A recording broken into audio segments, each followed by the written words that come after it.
আবারও বিভাগে তৃণমূলের সর্বভারতীয় সাধারণ সম্পাদক অভিষেক বন্দ্যোপাধ্যায় এবার কৈলাস বিজয়বর্গীয়র ছেলে আকাশ বিজয়বর্গীয়র দায়ের করা মানহানি মামলায় বিপদে তৃণমূল সাংসদ। তৃণমূল নেতার বিরুদ্ধে রাজনৈতিক সভা থেকে কৈলাস বিজয়বর্গীয়কে গুন্ডা বলে উল্লেখ করার অভিযোগ ওঠে। এই অভিযোগের ভিত্তিতে ভোপালের এমপি এমএলএ আদালতে মামলা রুজু করা হয়। একাধিকবার আদালতের তরফে সমন পাঠানো হয়, তবে হাজিরা দেননি অভিষেক। তারপর তার বিরুদ্ধে গ্রেফতারি পরোয়ানা জারি করা হয়। মামলা গড়ায় মধ্যপ্রদেশের হাইকোর্ট পর্যন্ত। পরোয়ানা স্থগিতাদেশ দেয় আদালত, কিন্তু বুধবার সেই নির্দেশ প্রত্যাহার করে নেওয়া হয় বলেই খবর। তার ফলে যে কোনো মুহূর্তে গ্রেফতার হতে পারেন অভিষেক।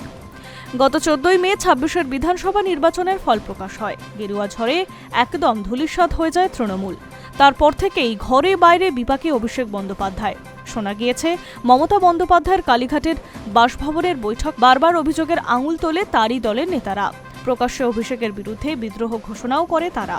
অভিষেকের দলীয় পদ কেড়ে নেওয়ার দাবি ওঠে, আর এই বিদ্রোহের ফলে ভেঙে চুরে একদম খান খান হয়ে যায় তৃণমূলের শিবির। এই পরিস্থিতিতে 3টি মামলা চাপে অভিষেক। বিধানসভায় সইজাল মামলার একাধিকবার সিআইডি তলব করে তাকে, বেশ কয়েকবার তলব এড়ান। কলকাতা হাইকোর্টের দ্বারস্থ হন তিনি।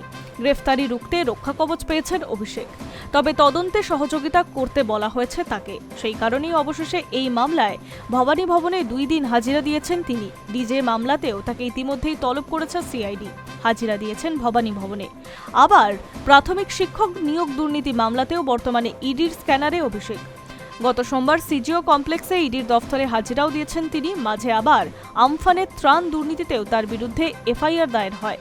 এছাড়াও গরু পাচার, বালি পাচার সহ একাধিক দুর্নীতিতে নাম জড়িয়েছে তৃণমূলের সর্বভারতীয় সাধারণ সম্পাদকের। তবে মধ্যপ্রদেশের হাইকোর্টের রক্ষা কবচ খারিজের ফলে যেন এক লম্হায় বিপদ অনেকটাই বাড়িয়েছে অভিষেকের। I news network.